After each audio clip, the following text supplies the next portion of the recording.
నమస్తే, నేను మీ జాకిర్ హుస్సేన్. అధికారంలోకి వస్తే రప్ప చీకట్లోనే వేసేయండి అంటున్నారు పేర్ని నాని గారు. సో దీని గురించి ఒకసారి డిస్కస్ చేద్దాం. ప్రస్తుతం మనతోటి సీనియర్ జర్నలిస్ట్ శేషరావు గారు ఉన్నారు. వెల్కమ్ చెప్పేద్దాం. నమస్తే సార్. నమస్తే. చీకట్లోనే లేపేయాలంటున్నారు అధికారంలోకి వస్తే. అసలుకి అధికారంలోకి వచ్చే అవకాశం ఉందంటారా? జనరల్ గా ఎవరికైనా హోప్స్ ఉంటాయి కదా వస్తారని. అలాగే వైఎస్ఆర్ కాంగ్రెస్ పార్టీ కూడా హోప్స్ ఉన్నాయి. మనం దాని కాలాలు లేవు, వాళ్ళ హోప్స్ వాళ్ళకి పెట్టుకోవచ్చు. అయితే అధికారంలోకి వస్తే ఏం చేస్తాము అని చెప్పి ఈ మధ్య కాలంలో అందరూ చెప్తూ వస్తున్నారు. అవును. ఆ జాబితాలో ఇప్పుడు పేర్ని నాని గారు కూడా కలిశారు. పేర్ని వెంకటేశ్వరరావు గారు అలియాస్ నాని, మచిలీపట్నం మాజీ ఎమ్మెల్యే. సో ఆయన ఏం చెప్తున్నారు, అధికారంలోకి వస్తే కన్ను గీటుతాము, చీకట్లో కన్ను గీయటంగానే వేసి పడేయండి అంతే. అది చెప్పరు. రప్ప అని చెప్పేది ఏంది అసలు? రప్ప అని ఎన్నిసార్లు చెబుతారు? కరిసే కుక్క కరవదు, కరిసే కుక్క అరవదు. సో మీరు అరిసే కుక్కలా లేకపోతే కరిసే కుక్కలా మీరే నిర్ణయించుకోండి. అధికారంలో రాగానే చీకట్లో కన్ను గీటితే వేసి పడేయాలి అంతే. దొరికిన వాళ్ళు దొరికినట్టు. ఇప్పుడు ఎవరైతే ఇబ్బంది పడుతున్నారో వాళ్ళందరినీ వేసేయండి అని చెప్పి చెబుతున్నారు. అంటే రాబోయేటువంటి రోజుల్లో 2029 ఎన్నికల్లో ఆంధ్రప్రదేశ్ ప్రజలకు వెళ్ళి పేర్ని నాని గారు, లేదంటే జగన్మోహన్ రెడ్డి గారు, లేదంటే మాజీ మంత్రి నాగేశ్వరరావు గారు, లేదంటే కాకాని గోవర్ధన్ రెడ్డి గారు జైల్లో ఉన్నాడు ఆయన, వీళ్ళందరూ చెప్పేది ఏంటంటే మీరు మాకు ఓట్లేయండి. ఓకే, మళ్ళీ 2019లో వేశారు కదా మీరు, ఒక ఛాన్స్ అంటే వేశారు కదా, మళ్ళీ మాకు ఛాన్స్ ఇవ్వండి. మళ్ళీ మాకు ఛాన్స్ ఇస్తే మేము రప్ప అంటే నరుక్కుని వెళ్ళిపోతాము. దీంట్లో ఉత్సవాల్లో నడికినట్టు, జాతరలో నడికినట్టు నరుక్కుంటూ వెళ్ళిపోతాం సార్. అట్లానే ఇప్పుడు ఇక్కడ పేర్ని నాని వాళ్ళ కొడుకు కిట్టు కూడా సో అదే తరహాలో తండ్రి అడుగు జాడల్లో నడుస్తున్నట్టు తెలుస్తుంది. రీసెంట్గా ఒక ఈవెంట్లో మాట్లాడుతూ రప్ప వేసేయాలన్నట్టు కూడా మాట్లాడటం జరిగింది. అందుకే వాళ్ళ కొడుకు అన్న మాటలని ఆయన ఎన్నిసార్లు చెబుతారు రప్ప అని, వేసేస్తాం అని. కుక్కలు అరిసే కుక్కలు కరవు, ఎన్నిసార్లు చెబుతారు ఇది. వేసేస్తే అధికారంలోకి వచ్చిన తర్వాత ఎలాగో కన్ను చీకట్లో వేసేసేయాలి అంతేను. వేసిన తర్వాత పోయి పరామర్శించాలి, అరే ఎలా జరిగింది ఏంటి అనేది మనమే పోయి పరామర్శించాలి. అంత అలా ఉండాలి. కానీ మీరు ఎన్నిసార్లు చెబుతారు, చెప్పి ఇసుగు పుడుతుంది, మీరు వేసేది లేదు ఏం లేదు, అధికారంలోకి వచ్చిన తర్వాత ఎదురు కానీ చీకట్లో మేము కన్ను కొడతాము, వేసేసి ఆ తర్వాత పరామర్శలకు వెళ్ళండి అని చెప్పి చెబుతున్నాడు. అంటే ఇది కొత్త పొందా అనమాట. 2029కి ఎలక్షన్కి వైఎస్ఆర్ కాంగ్రెస్ పార్టీ మేనిఫెస్టో అయ్యింది అని అంటే జగన్మోహన్ రెడ్డి గారు ఏం చెప్తున్నారు, సప్త సముద్రాలు అవతల ఉన్నా కానీ తీసుకొచ్చి మనం లోపలేద్దాం, లేదంటే తాట తీస్తాం, తోలుద్దాం, లేదంటే బట్టలేపు తీసి నిలబెడదాం.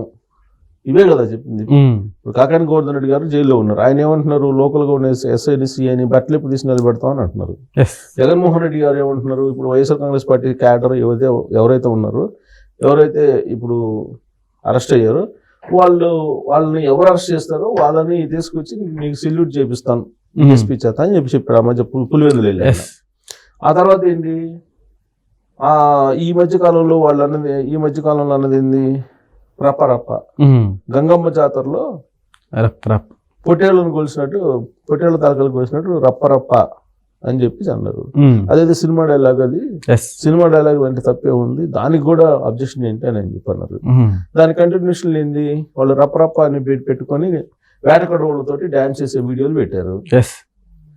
అది ఆల్రెడీ అందరు చూసినట్టున్నారు సోషల్ మీడియాలో. వైఎస్ఆర్ కాంగ్రెస్ పార్టీ వాళ్ళు రప్ప అంటూ వేటకడవులు తీసుకొని వాళ్ళు రోడ్ల మీద తిరుగుతున్నారు. ఇప్పుడు 11 మంది ఎమ్మెల్యేలు ఇస్తే, మళ్ళీ అధికారం ఇస్తే పరిస్థితి ఏంటి, ఆంధ్రప్రదేశ్ సమాజం ఊహించుకోవచ్చు. ఇప్పటికి కూడా ఆంధ్రప్రదేశ్ సమాజం వీళ్ళు చేస్తున్నటువంటి ప్రాపగండ ఏదైతే ఉందో ఆ ప్రాపగండని లైట్గా తీసుకుంటే మూల్యం సమాజం చెల్లించుకుంటుంది.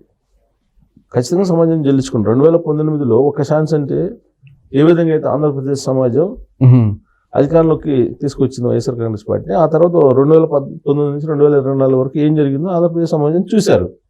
సరే, ఇప్పుడు మనం తెలిసిన విషయాన్ని చెప్తూ ఉంటాం. ఇప్పుడు మనకు వచ్చే నష్టం లేదు, లాభం లేదు. అక్కడ ఏ పార్టీ వచ్చినా, ఏది అధికారంలో ఉన్నా, ఏది అధికారం లేకపోయినా. కాకపోతే ఒక రాష్ట్ర ప్రయోజనాల దృష్ట్యా, లేదంటే ఒక రాష్ట్రం యొక్క ఆర్థిక పరిస్థితి దృష్ట్యా, ఆ రాష్ట్రంలో ఉండేటువంటి పరిస్థితుల దృష్ట్యా మనకు వచ్చినటువంటి సమాచారాన్ని విశ్లేషిస్తాం అంతే. విశ్లేషించి ప్రజలకు మనకు తెలిసినటువంటి నాలెడ్జ్ని షేర్ చేస్తాం. సరే, అది ప్రజలు రిసీవ్ చేసుకుంటారా, రిసీవ్ చేసుకోరా అనేది ఇంకా వాళ్ళ ఇష్టం. కాకపోతే ఏంటంటే 2019 నుంచి 2024 వరకు చూశారు కదా ఎంతమంది మీద కేసులు పెట్టారు, ఎంతమంది మీద వాళ్ళు ఏ విధంగా కేసులు పెట్టి ఏ విధంగా థర్డ్ డిగ్రీ ప్రయోగించారు అనేది రఘురామకృష్ణరాజు గారు క్లియర్గా చెప్పారు. అలాగే దాదాపు జర్నలిస్టుల మీద పెట్టారు, మహిళల మీద పెట్టారు, అమరావతి రైతుల మీద పెట్టారు భూములు ఇచ్చినందుకు. ఎవరైతే ప్రశ్నిస్తారో ఆ ప్రశ్నించేటువంటి వాళ్ళందరి మీద కేసులు పెట్టారు. సార్ ఇప్పుడు అట్లానే సో చూసుకుంటే వీళ్ళందరూ జగన్మోహన్ రెడ్డి గారి నుంచి ఇప్పుడు ఎమ్మెల్యేలు కావచ్చు, ఎమ్మెల్సీలు కావచ్చు, వీళ్ళందరూ కూడా ఒకవేళ అధికారంలోకి వస్తే అలా చేస్తాం ఇలా చేస్తాం అంటున్నారు. సో నిజంగా ఒకవేళ వచ్చారనుకుందాం అంటే అసలు ఏ విధంగా ఉంటుందంటే ఏం చెప్తారు? వాళ్ళే చెప్తున్నారు కదా క్లియర్గా, గుంటూరు అవతల వాళ్ళని నరికేస్తాం, యువతల వాళ్ళని లోపల పెడతామని చెప్పి ఒక మాజీ మంత్రి అన్నారు నాగేశ్వరరావు గారు. గుంటూరు అవతల వాళ్ళని నరికేస్తాం, యువతల వాళ్ళని లోపల పెడతామని. జగన్మోహన్ రెడ్డి గారేమో గంగమ్మ జాతరలో వేటల్ని నరికినట్టు రప్ప అని చెప్పేసి ఆ డైలాగ్ ని సమర్థించాడు ఆయన. అంటే అదే జరిగిద్ది అని చెప్పి ఆయన అంటున్నారు. ఇప్పుడు దానికి బలం చేకూరలో పేరు నాని గారు లాంటి వాళ్ళు ఏమంటున్నారు, తాజాగా ఎన్నిసార్లు అంటారు రప్ప అని, చేసి చూపించాలి కానీ చేసి చూపిద్దాం, అధికారంలో రాగానే నైట్ వేసి పడేయటమేను అందరినీ అని చెప్పేసి ఆయన అంటున్నాడు. యాక్చువల్గా పేరు నాని గారు మాట తోలరు, కానీ ఆయన కూడా ఇప్పుడు మాట తోలేరు. యాక్చువల్గా ఆయన ప్రత్యక్ష రాజకీయాల నుంచి నేను తప్పుకుంటాను, రాజకీయాలు ఇక నేను దూరం రాజకీయాలకి అని చెప్పి వాళ్ళ కుమారుడు కిట్టుని మొన్న ఎలక్షన్లో నిల్చోబెట్టారు. నా జీవితం మొత్తం జగన్మోహన్ రెడ్డి గారికి త్యాగం అని చెప్పి చెప్పారు. చెప్పిన తర్వాత మళ్ళీ ఇప్పుడు రాజకీయాల్లో ఆయన యాక్టివ్ అయ్యారు. మరి జగన్మోహన్ రెడ్డి గారికి త్యాగం అన్నారు కాబట్టి జగన్మోహన్ రెడ్డి గారిని మళ్ళీ ఇంకోసారి ముఖ్యమంత్రిని చేయాలనే ఉద్దేశంతో ఆయన వచ్చి ఇప్పుడు ఆయన రప్ప మాటలకు సపోర్ట్ చేస్తూ రాత్రి వేసేయండి, ఎన్నిసార్లు చెబుతారు అది రప్ప అని, మళ్ళీ మన అధికారంలోకి వస్తే రాత్రి వేసేద్దాం అని చెప్పి ఆయన చెబుతున్నారు. అంటే ఒక్కొక్కళ్ళు ఒక్కొక్క పందాలో ఉన్నారు. వీళ్ళందరూ చెప్తుంది ఒకటే, ఏం చెప్తున్నారు వీళ్ళందరూ, ఒకరు కొంచెం ఎక్కువ కొంచెం తక్కువ చెప్పినా మళ్ళీ మాకు అధికారం ఇస్తే మేము అందరినీ చంపేస్తాం. ఎవరెవరిని? వైఎస్ఆర్ కాంగ్రెస్ పార్టీని వ్యతిరేకించినటువంటి వాళ్ళని, వైఎస్ఆర్ కాంగ్రెస్ పార్టీ లీడర్ని విమర్శించినటువంటి వాళ్ళని, లేదా ఆరోపణలు చేసినటువంటి వాళ్ళని, వీళ్ళందరినీ వేసుకుంటూ వెళ్ళిపోతామని చెబుతున్నారు. సో ఇంత క్లియర్గా ఇంత బహిరంగంగా వాళ్ళు చెప్తా ఉంటే ప్రజలు ఆలోచించకుండా మళ్ళీ వాళ్ళకు ఓట్లేసి అధికారంలోకి తీసుకొస్తే సరే అల్టిమేట్గా ప్రజాస్వామ్యంలో ప్రజలు ఇచ్చినటువంటి తీర్పే ఫైనల్. సో జనాలని మమ్మల్ని చంపండి అని చెప్పి ఓట్లు వేస్తే మనం ఏం చేయగలిగింది సార్. ఇప్పుడు అట్లా ఇప్పుడు ఇట్లా కామెంట్స్ చేసే ప్రతి ఒక్క ఎమ్మెల్యేలు కావచ్చు, సో వీళ్ళంతా ఎప్పటి నుంచో సీనియర్ పొలిటీషియన్సే.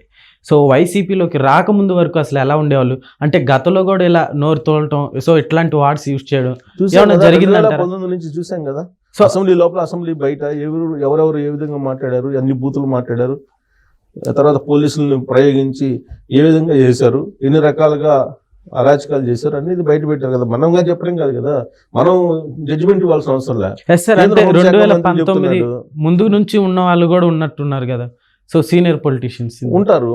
అప్పుడు ఆ పార్టీలో నీకు మంత్రి పదవి కావాలంటే నారా చంద్రబాబు నాయుడు గారి ఫ్యామిలీని మీరు తిట్టాలని చెప్పారు, తిడుతున్నామని చెప్పి చెబుతున్నారు వాళ్ళే. అదే విషయం చెబుతున్నారు కదా. మమ్మల్ని ఆ పార్టీ నుంచి బయటకు వచ్చిన వాళ్ళు ఏం చెబుతున్నారు, మీరు పార్టీలో కొనసాగాలంటే బూతులు తిట్టాలి చంద్రబాబు నాయుడు గారి ఫ్యామిలీని, వ్యక్తిత్వ హననం చేయాలి మహిళల్ని, మీరు ఎంత చేస్తే అంత మీకు ప్రాధాన్యత ఉంటుంది అని చెప్పి ఆయనే చెబుతున్నారు, అధిష్టానం చెబుతుందని చెప్పి చెబుతున్నారు బయటకు వచ్చినటువంటి వాళ్ళు. సో సరే వాళ్ళు ఎలాంటి వాళ్ళు ఏంటి అనేది పక్కన పెడితే చాలా క్లియర్గా వాళ్ళు చెప్పదలుచుకుని చెబుతున్నారు 2029లో మాకు అధికారం ఇస్తే ఏం చేయబోతాము అని. ఇది పబ్లిక్ గుర్తుపెట్టుకోవాలి. అల్టిమేట్గా ఓట్లు వేసేది పబ్లిక్, అల్టిమేట్గా ప్రభుత్వాన్ని నిలబెట్టేది పబ్లిక్. కాబట్టి పబ్లిక్ గుర్తుపెట్టుకొని వాళ్ళు ఇప్పుడు ఏ విధంగా అయితే ఇంట్లో పిల్లకో పెళ్లి చేసేటప్పుడు అటు 7 తరాలు ఇటు 7 తరాలు చూసి పెళ్లి చేస్తారు, ఆ తరహాలో ఓటేసేటప్పుడు ఇవన్నీ అబ్జర్వ్ చేసి ఇవ్వాలి. వేయకపోతే అలా ఆలోచించి 2019లో ఏం జరిగిందో అదే జరుగుతుంది. అల్టిమేట్గా నష్టపోయేది ఏంటంటే ఆ రాష్ట్రంలో ఉండేటువంటి వాళ్ళు, ఆ రాష్ట్రానికి సంబంధించినటువంటి సమాజం, ఆ రాష్ట్రానికి సంబంధించిన అభివృద్ధి ఇదంతా కుంటుపడుతుంది. అది మనం చెప్పడం కాదు, కుంటుపడుతుందని డేటా చెప్తుంది. ఇప్పుడు కేంద్ర హోంశాఖ మంత్రి, కేంద్ర ఆర్థిక శాఖ మంత్రి వీళ్ళందరూ చెప్తున్నారు కదా రాష్ట్రం 10 సంవత్సరాలు వెనకబోయిందని చెప్పి. ప్రధానమంత్రి నరేంద్ర మోడీ గారు కూడా చెప్తున్నారు కదా. సో అలాంటప్పుడు అది వెనకబడిందా, లేకపోతే కొంతమంది జగన్మోహన్ రెడ్డి గారి పాలన అద్భుత 2019 నుంచి 2024 వరకు అని చెప్పి చెప్తున్నారు కొంతమంది. సో ఎవరి అభిప్రాయాలు అనుకుంటే తప్పులే.